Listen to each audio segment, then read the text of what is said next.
Flights are $1,200 each, my mom said. If you cannot afford it, stay behind. I nodded, then got an alert. My credit card had been used for 4 business class tickets, not mine.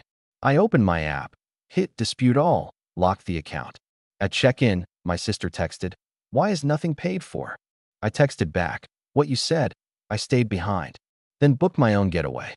The next day, my dad showed up at my apartment. I did not. Flights are $1,200 each, my mom said. If you cannot afford it, stay behind. I didn't argue. I just nodded, even smiled like it didn't sting. Like it wasn't the 6th time in 2 years my own family had made it clear I didn't belong unless I paid for the privilege. She said it so casually, over speakerphone while I was still in my scrubs, sweating after a 12-hour shift at the hospital. I had just finished working back-to-back night shifts to cover the rent and chip away at my student loans. They were all going to Maui, my mom, my dad, my sister Kayla, her husband Derek. A week-long family vacation. Business class, of course. You know we deserve this, she added.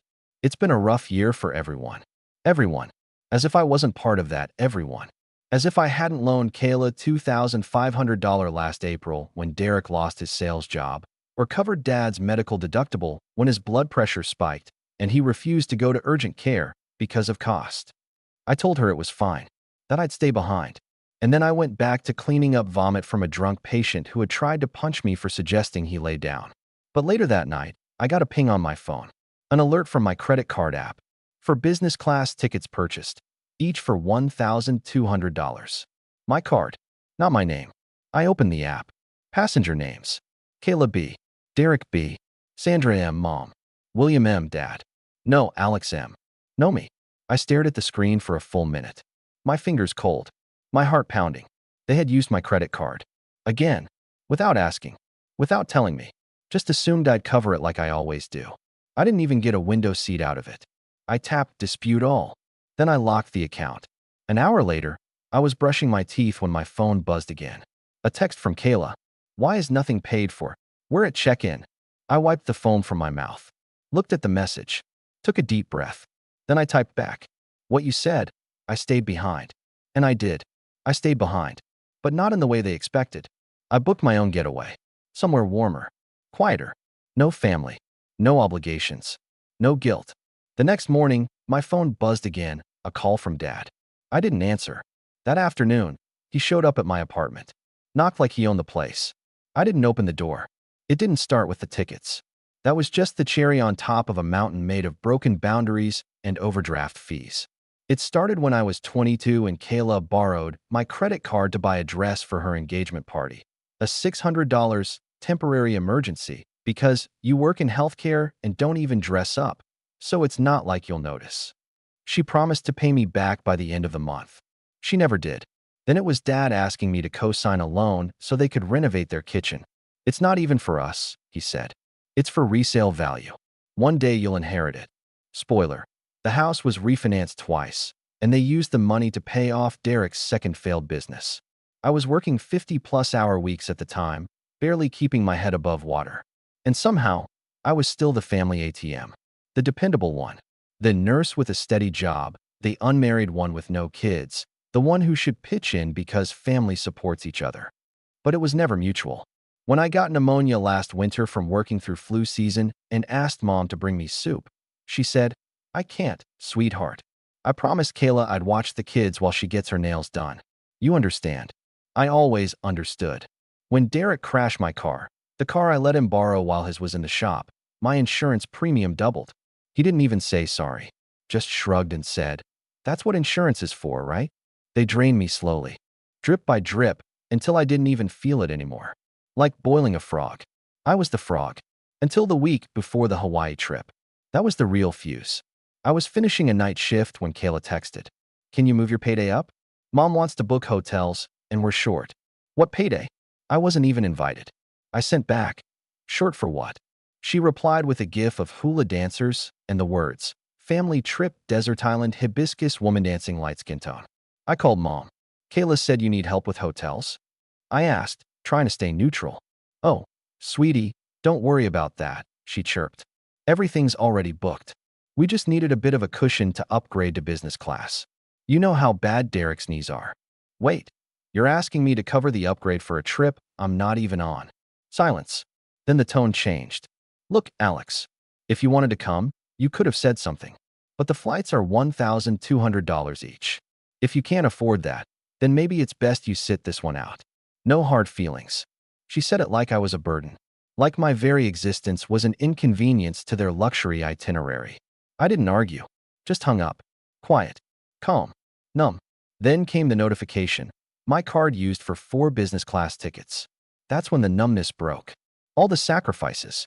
All the times I canceled vacations, skipped dinners, worked doubles. For what? So they could live it up while I rationed my meds and ate instant ramen 3 nights a week? That night, I sat at my desk, staring at a spreadsheet of my finances. I had $327 in checking, $14,200 in student loans. My car was 6 years old and had 119,000 miles on it. I hadn't been on a vacation since college. Meanwhile, Derek was sipping first-class champagne with my name on the receipt. And Kayla had the audacity to text me from the check-in line with, "Why is nothing paid for?" The mask slipped. That's who they were. Who they'd always been. I wasn't family. I was funding. I responded simply. "What you said." I stayed behind. Then I did something I never thought I'd do. I opened a travel site and booked my own trip. Nowhere fancy, but it was mine. All mine. No obligations. No guilt. The next day, Dad showed up at my door like a scene from a Netflix thriller. Still in his Hawaiian shirt, standing outside my apartment with a look that flickered between confusion, anger, and entitlement. He knocked. I didn't move. He knocked again. Louder this time. "Alex, open the door. We need to talk." I didn't. He stayed there for 7 minutes. I timed it. Then he left. That evening, I got a voicemail from Mom. "You really hurt your father today. He flew back early to speak to you. After everything we've done for you." Done for me. I saved the message. Not for memories, for evidence. I was done gaslighting myself. The next day, Kayla tried calling 5 times. Then sent this gem. "Grow up. You can't punish the whole family over one misunderstanding." Misunderstanding. They used me, robbed me, mocked me. And now that I said no, I was the bad guy. But I wasn't mad anymore. I was done. They thought silence meant surrender. That if they knocked hard enough, long enough, I'd cave, just like always. But I had changed. Dad came back again the next day. This time with Mom. Same spot. Same condo hallway. Same tired manipulation on their faces.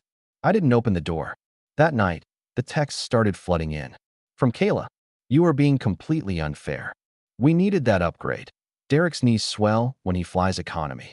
Do you realize what you've done? We couldn't even check in. Had to downgrade and pay out of pocket. Do you know how embarrassing that was? Family is supposed to be there for each other." Family. That word again. I typed, deleted, retyped. Then I sent one message. "You mean like when I paid your rent for 8 months and you forgot to pay me back?" No reply. Next came a barrage of calls from Mom. All ignored. Then a text from Dad. "You need to grow up and stop playing victim." We had no choice. We didn't know the card would decline. "You were supposed to help." "You always do." I stared at that last line for a long time.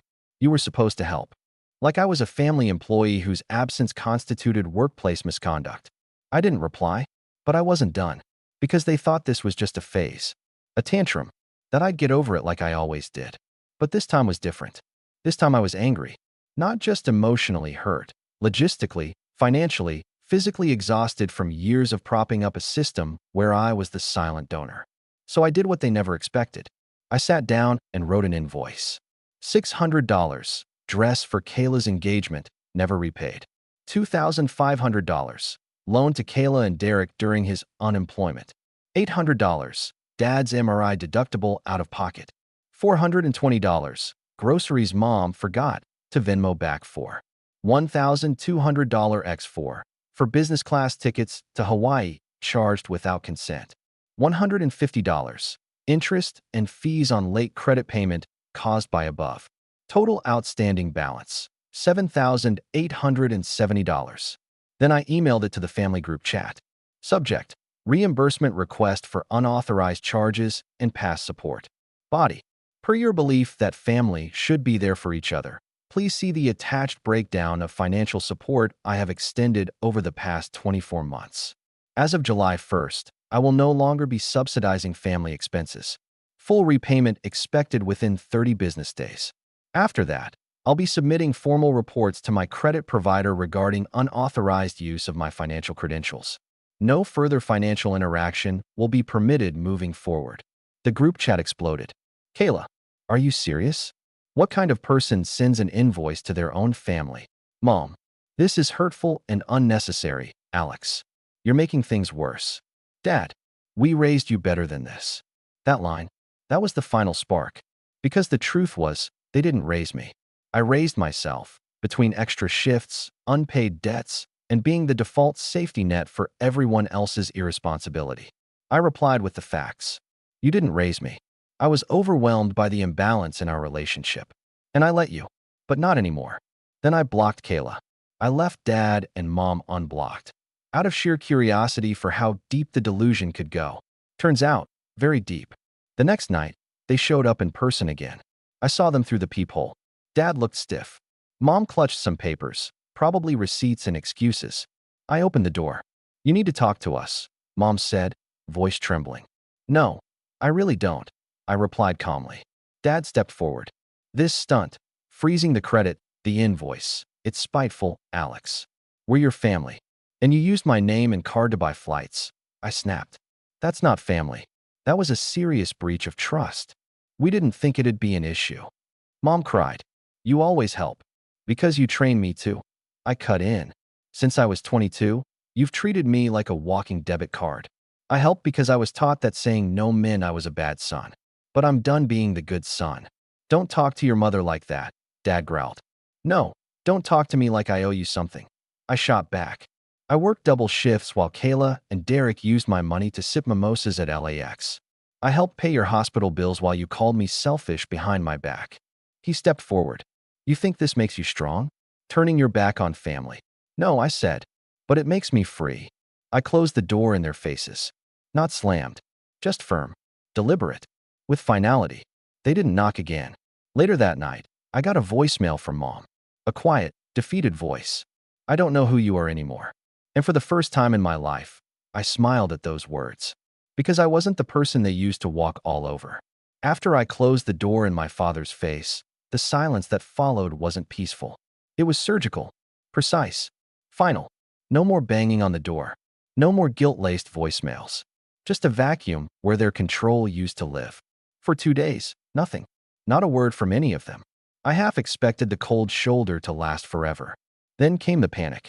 It started with an email from my bank. Someone had attempted to use my old, frozen credit card again to rent a car in Maui. Derek. Of course.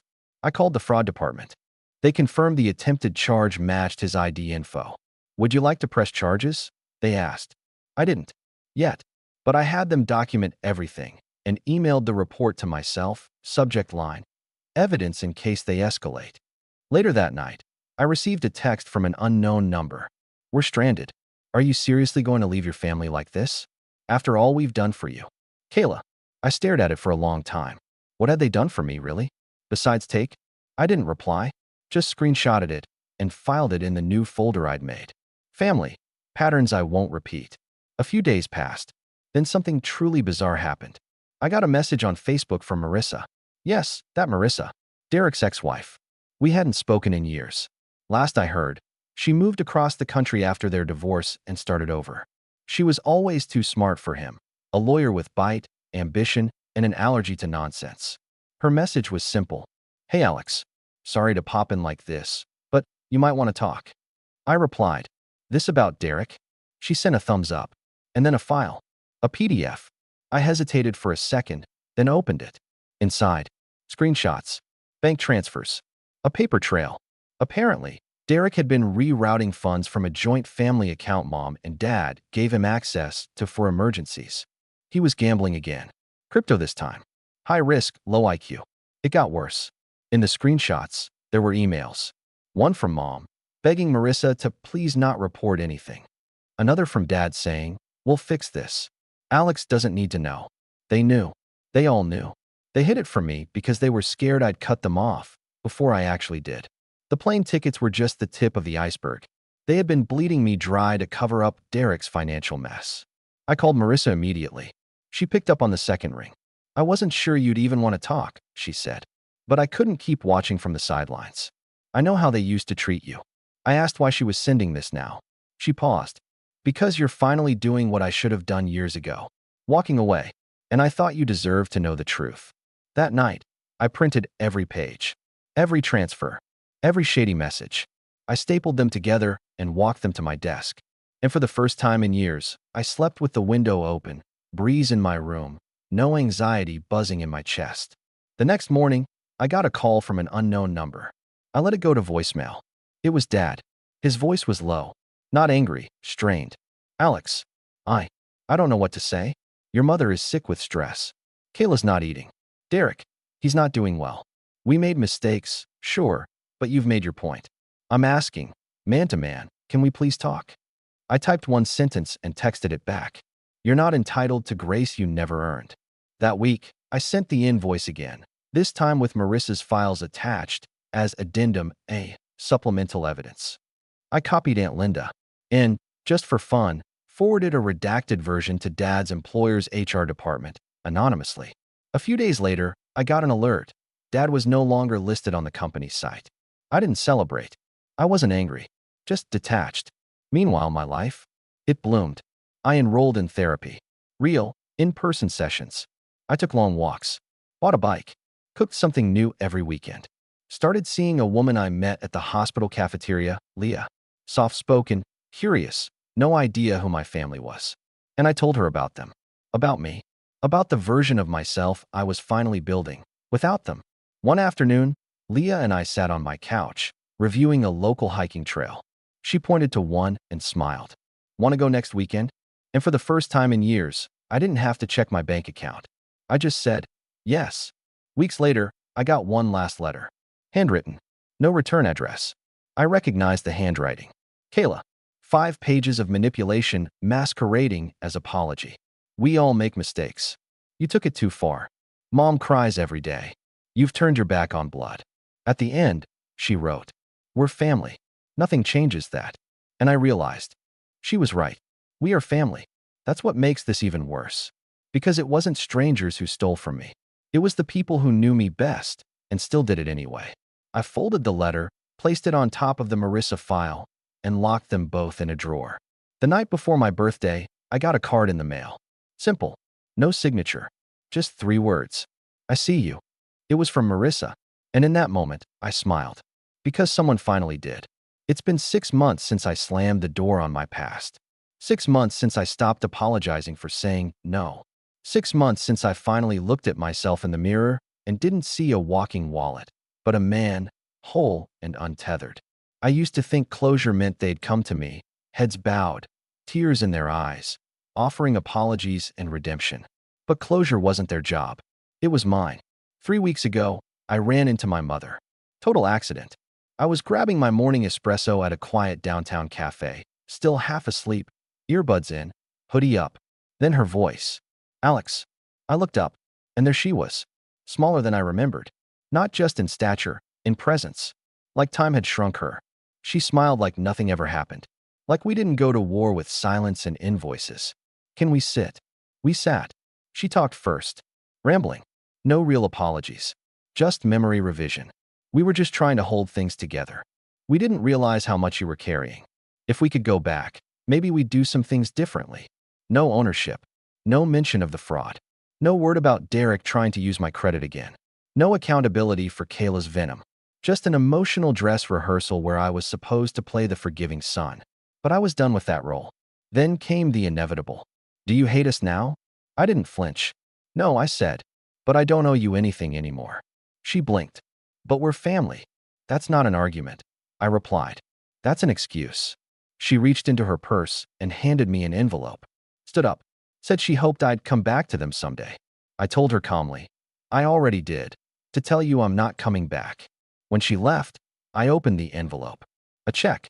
$7,870. No note. No apology. Just silence with a dollar sign. I didn't cash it. Not immediately. I pinned it to my wall above my desk, next to a quote that changed my life. You are not required to set yourself on fire to keep others warm. Kayla? She never reached out directly again. But Marissa did. Turns out, After sharing Derek's financial lies with me, she sent the same packet of proof to a family law attorney and the state fraud office. Derek is now under investigation for wire fraud and misappropriation of family funds. Because guess what? He didn't just use my card. He also skimmed from mom and dad's retirement fund. The same people who once told me he's just going through a rough patch. Poetic. When I asked Marissa why she'd helped, she said, "Because you deserve backup." And I couldn't sleep knowing they'd keep bleeding you. She wasn't just Derek's ex anymore. She was a truth bomb with receipts. Dad. He lost his job quietly. Rumor is HR started digging after a certain anonymous packet arrived. He tried calling me once more. Voicemail. You made your point, Alex. You've embarrassed all of us. But family's not a transaction. You'll regret this. I didn't respond. Because here's the truth. Family is a transaction when it's always been one-sided. Leah and I, we're solid. She was there when I told her everything. The good, the ugly, the bank records. She didn't flinch, just held my hand and said, "I'm proud of you for not letting it turn you bitter." She's the first person in my life who never made me earn her love through sacrifice. We're planning to move in together this fall, a new place. Bigger, brighter. And no, I didn't ask anyone for money. As for the check, I cashed it, then donated every cent to a scholarship fund for young nurses who support their families financially while in school. Because someone out there is me 5 years ago, breaking their back while their family pretends it's normal. Let them know it's not. Let them know they're not alone. So, where does that leave me? Stronger, quieter, wiser. Still a son, still a brother, but no longer their lifeline. I don't carry their weight anymore. I carry my own boundaries. I carry my peace. And I carry the memory of the day I finally said, "I am not your safety net. I am my own person." They didn't understand me for that, but I love myself for it. So here's what I leave behind. The guilt, the fear, the myth that being the good one means being the one who bleeds out for others. And here's what I keep. My life. It's not perfect, but it's mine. And this time, I'm not sharing it with anyone who doesn't treat me like I matter. I used to be the one they leaned on. Now I stand tall on my own. And the door I closed that day, it's still shut. Only now the key is in my pocket, and it's staying there.